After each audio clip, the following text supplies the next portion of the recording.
What if I told you that what happened at the 2025 Brazilian Grand Prix was not just an error by the stewards, but the tip of the iceberg of a controversy that could shake Formula One from its foundations? Was Hamilton really guilty, or is he being a victim of a system that doesn't measure everyone with the same yardstick? Interlagos, a circuit with history, with drama, with glory, and with tragedy. For Lewis Hamilton, this Brazilian track is an integral part of his legend. Here, he achieved one of the most epic titles in the modern history of Formula One. Here too, however, he has felt the rawest bitterness. But what happened in November 2025 was different. It was not a technical problem, it was not a failed strategy. It was something deeper. It was a conflict with the very essence of the sport he loves. Hamilton arrived in Brazil at a tense moment in the season. His debut with Ferrari had been marked by ups and downs, but also by signs of a rebirth. Although the results were not spectacular, his adaptation to the SF25 was progressing steadily. However, beneath the surface lay a growing unease. For weeks, controversial decisions by the FIA had been accumulating that had called into question the impartiality of the disciplinary system. Ambiguous penalties, lack of consistency between similar incidents, and a narrative that was starting to become inconsistent. The weekend began with a series of incidents that individually could have been considered mere misfortunes. In the sprint classification, Hamilton was eliminated in SQ2 by just seconds. A spin by Charles Leclerc generated double yellow flags just at the decisive moment of his fastest lap.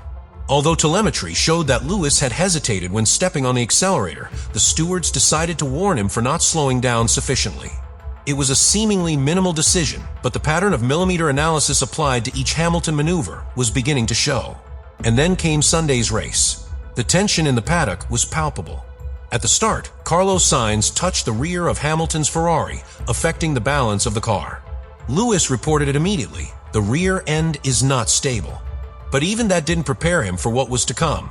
On the final corner of the first lap, Franco Colapinto made a mistake, allowing Hamilton to sneak up on him. While trying to change trajectory, both cars moved at the same time. There was contact, and the Ferrari was injured. Broken spoiler, damaged flat bottom, career compromise before it even started. From the pits, the tone was one of disbelief. But the worst came with the official announcement, a 5-second penalty for car 44.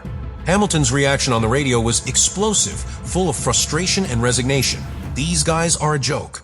A complete joke. The car moved on me. I only touched the spoiler. It was not a cry of helplessness. It was a complaint.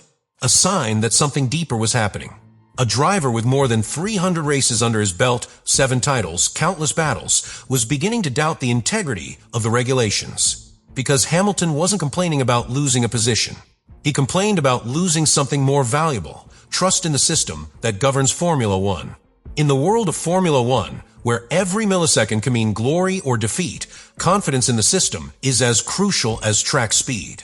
The sanction imposed on Lewis Hamilton in Brazil seemed, at first, to be another controversial decision by the stewards. But everything changed radically when internal documents and technical analyses began to leak that completely rewrote the official story. What was simply a 5-second penalty became potential evidence of structural crisis within the sport's governing body. The first signs emerged from the paddock. Specialized media began to talk about contradictory documents within the FIA environment related not only to what happened in Brazil, but to an even more confusing precedent, the 10-second penalty received by Hamilton in the Mexican Grand Prix just 2 weeks before. It was there that the pattern of irregularities began to reveal itself clearly. That small detail became dynamite within Ferrari, because it demonstrated, without room for interpretation, that the same criteria were not being applied to similar situations. The principle of equality before the regulations, the basis of any legitimate sporting competition, was called into question. Hamilton, for his part, did not remain silent. In his post-race statements, he again used strong terms, this time with calculated coldness. He spoke of double standards. He spoke of systemic inconsistency. He spoke of distrust. But more than anything, it hinted at a battle that was no longer against other drivers, but against the very system that should protect the fairness of the sport. From Ferrari, director Frédéric Vasseur strongly supported his driver. In interviews with European media, he was visibly frustrated by the lack of transparency in the processes. "We want to know why our pilots are being judged by another criterion," he said. "Because if this continues like this, it doesn't just affect Lewis, it affects the entire team." the entire championship. This second act marks a point of no return, because it is not simply a mistake on the part of the commissioners. It is a chain of incoherent decisions, of internal documents that contradict each other, of technical data that refute the official narratives, and of a figure like Hamilton with the media power to shake the foundations of the FIA. And when a world champion begins to publicly accuse sports regulators of bias, the scandal stops being internal and becomes an institutional crisis. Up to this point in the story, data, leaked documents, and telemetries have exposed glaring cracks in the FIA sanctions system. But what happens next is even more revealing, because it is no longer a sanction or an error. It is about how an official narrative begins to publicly break down under the pressure of evidence, and with it, institutional credibility crumbles. Formula One has built its image as the pinnacle of motorsport not only thanks to technology, but also to the precision of its rules. Rules do not only exist to be followed, they exist to provide a level playing field.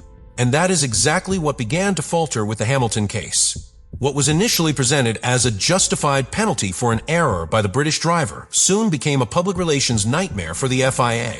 The big problem was not just the penalty itself. It was the way in which the FIA communicated the sanction, how it handled the contradictions, and above all, how it tried to maintain a version that was increasingly less supported by specialized public opinion. Because it is one thing to apply a sanction, it is quite another to try to support it when internal documents, speed data, onboard cameras, and technical statements of the affected team tell a completely different story. In other words, either a pilot is guilty, or there are factors that completely or partially exonerate him. You cannot have both at the same time without falling into legal and sporting incoherence.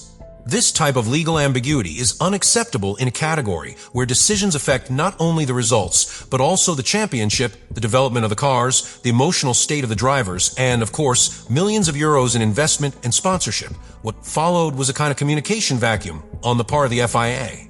Instead of offering technical clarifications or calling for a public review of the incidents, the organization opted for silence. A silence that only fueled speculation and distrust. Because in the world of Formula One, when it is not communicated, it is interpreted. And what teams, journalists, and fans began to interpret was that the FIA did not have a solid basis to defend its decisions. For Hamilton, this was a turning point. It was no longer about defending his honor as a pilot. Now, it was a matter of principle. The lack of institutional coherence became the center of his speech. He said it clearly before the media. If this continues like this, it is not about competing, it is about surviving the regulations. That phrase, as powerful as it was devastating, went beyond sport. It was a direct blow to the legitimacy of a championship. Ferrari, far from calming the waters, supported the speech. Vasseur, normally restrained, came out to declare that the decisions were undermining the team's morale. Even Leclerc, Hamilton's teammate, showed his frustration in cryptic statements, suggesting that certain maneuvers by other drivers were not analyzed with the same rigor. At the same time, other pilots began to speak in low voices. Some, without naming names, mentioned that they no longer knew exactly what was penalized and what was not. Others, more direct, asked for consistency. The message was clear. The Hamilton case was not an isolated case. It was just the most visible. And so, without the need for open confrontation, the official narrative began to collapse. The narrative that the FIA acted with impartiality and technical rigor was eroded by the organization's own internal contradictions. What was previously hidden between paragraphs of complex regulations and bureaucratic decisions was now being discussed in every corner of the paddock. What was previously accepted as unquestionable was now challenged by data, by drivers, by teams, and by an audience that no longer swallows without chewing. And in the midst of that narrative collapse, Hamilton didn't just hold firm. It was slowly becoming the symbol of a deeper resistance. A figure who, beyond the wheel, demanded something essential: justice. Now that you know all the details, all the contradictions, all the technical evidence, and everything behind Lewis Hamilton's outburst against the FIA, there's an inevitable question that you must answer. Was this simply a driver frustrated by a bad race, or are we facing one of the most important acts of bravery in the recent history of Formula One? Let me know in the comments what you think about all this.